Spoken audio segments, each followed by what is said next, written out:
Live from WTOC, the Southeast News leader. The News Now starts on WTOC Plus.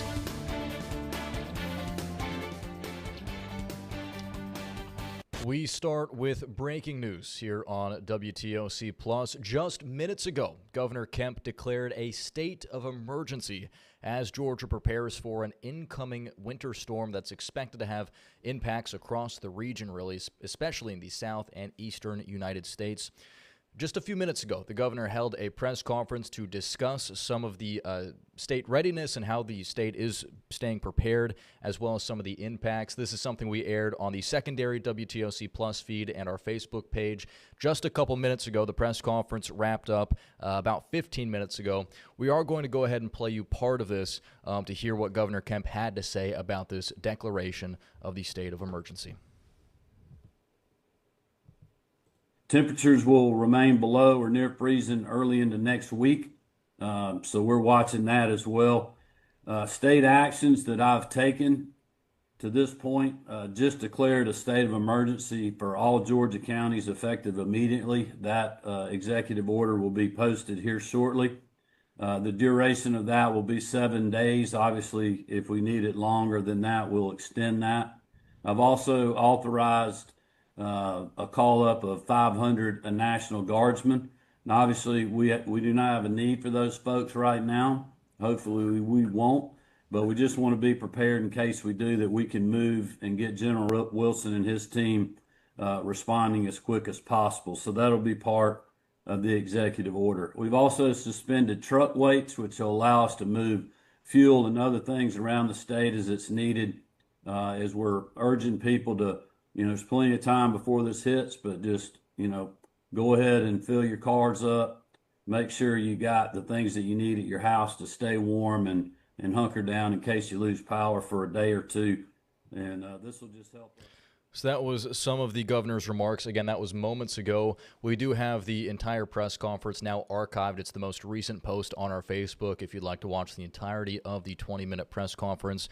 Really, the things folks here on the coast should know is that the majority of the heavy impacts from this storm will be in north and middle Georgia. Officials are talking about how I-20 through the state is kind of that line. Everything north of I-20 will get hit especially rough. As well as parts of the South Carolina-Georgia state line.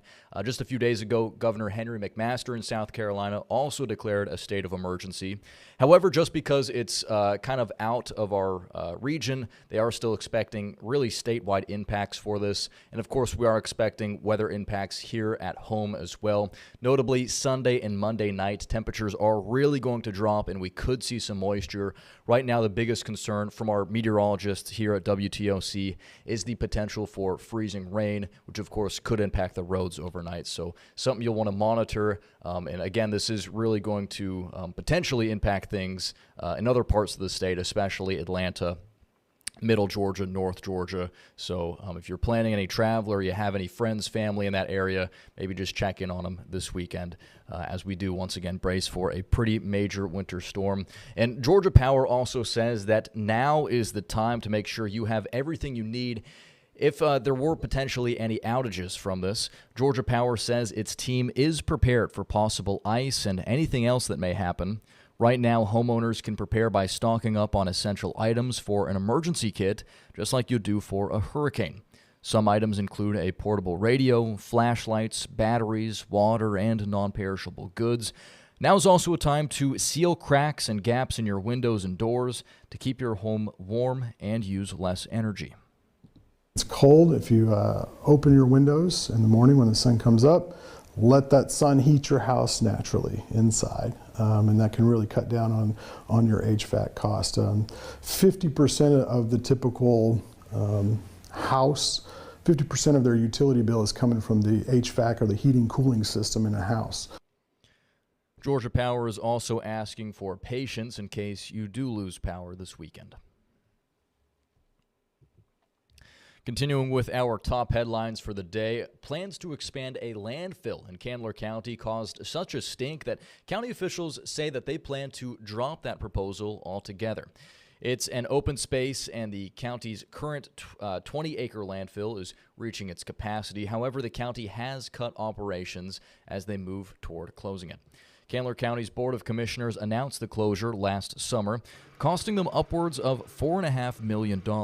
They'll use all surplus budget money to pay for that. In an effort to cut costs, officials worked out a deal with Atlantic Waste to create a regional landfill. The expansion would have allowed 14 surrounding counties to dump their waste in Metter. County commissioners went back to the drawing board after pushback from residents. What that would effectively do is allow us not to raise fees for the next few years and not to raise taxes, at least with regard to the need to close the landfill. The county expects the permanent closure is a few years in the future. During that time, the site will continue to operate at a reduced rate. Right now, the site is closed for commercial use. The remaining space is dedicated for local waste. Turning our attention across Georgia, 2 guilty pleas in what's being called one of the largest Ponzi schemes in state history. The FBI says Todd Burkhalter used investor money from 2020 to 2024 to buy luxury items like a $2 million yacht and a $2.1 million condo in Cabo. Burkhalter, the CEO of the Alpharetta-based advisory group Drive Planning, says investors would receive a huge return if they invested in real estate with him. Many of these people pulled money from their life savings for this fake opportunity. It must be nice to own a multi-million-dollar property in Cabo. I wouldn't know. But what Mr. Burkhalter will soon find out is that if you use stolen money to pay for such a home, you should expect your next vacation to be an all-expenses-paid trip to federal prison. Burkhalter will be sentenced at a later time. Prosecutors recommend 17.5 years in prison. David Bradford, his former COO, pleaded guilty to conspiracy to commit wire fraud. Staying in state news, Governor Brian Kemp is across the pond right now for an international trip to Europe. Kemp is traveling through Belgium and the United Kingdom to meet with companies who already operate or plan to operate in the state of Georgia. And we did hear from the governor right before he left. So we're talking about growing jobs and creating great opportunities for our citizens. That's why we're going. It's about our people and making sure that we have a job for everybody that wants one here, and they have good benefits with a good wage that pays above the county average. Georgia's Economy Development Department says European companies specialize in key industries like life sciences, manufacturing, and technology. In national news, President Trump leaves Switzerland today with a concept of a deal on Greenland in the works. His threats of tariffs and possible military action going into the World Economic Forum raised concerns among several European allies. As he works to lower the temperature, some American lawyers worry about the impact on relationships with world leaders. CBS News' Jared Hill has the latest.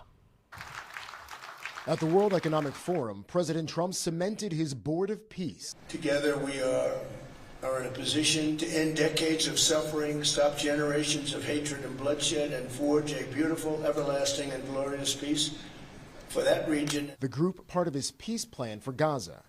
The day before, President Trump with an apparent breakthrough on Greenland as his threat to take over the autonomous Danish territory dominated discussion in Davos. I think it puts everybody in a really good position, especially as it pertains to security and minerals. On social media, the president said early agreements on a framework came after a very productive meeting with NATO's Secretary General.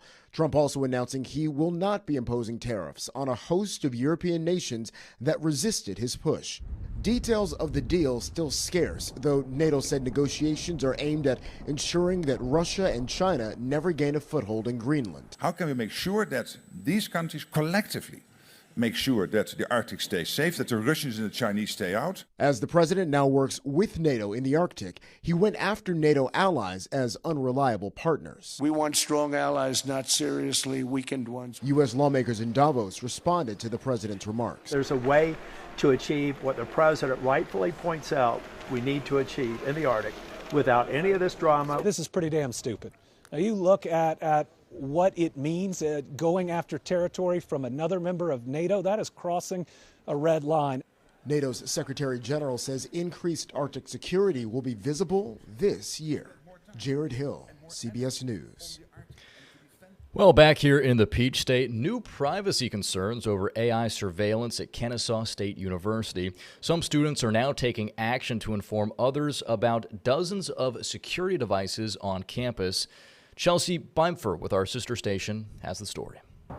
They're really everywhere. Kennesaw State student Austin Mann is talking about these automated license plate readers made by technology company Flock Safety. He's counted about 40 stationed around campus and says sometimes it can feel like he's being tracked. Just on my way to the parking deck, I hit like 2 or 3, and one of them is facing straight into the parking deck. So as soon as I go into the parking deck to park, they know my car is exactly in that place. His friend Isaac Toman shares similar privacy concerns about these AI microphones, also designed by Flock Safety to detect gunshots and, according to their website, sounds of human distress.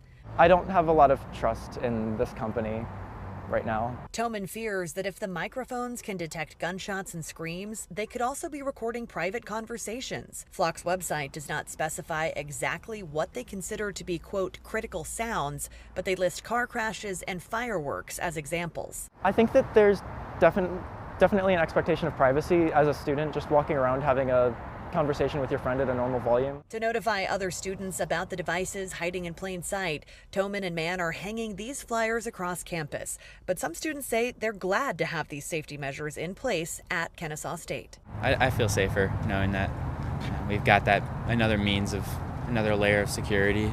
So. Well, Georgia's foster care system is under growing strain. Lawmakers worry funding shortfalls could negatively impact vulnerable kids here in our state. And now the head of the DFACS is laying out the challenges at the state capitol. State House reporter Abby Kasouris has the story. Commissioner Brose, welcome. Inside a packed appropriations hearing, red lights flashing, lawmakers lining up, seeking answers from Department of Family and Children's Services Commissioner Candace Brose. Are children being served? Brose told lawmakers the budget line that pays for foster care placements and services is under intense pressure.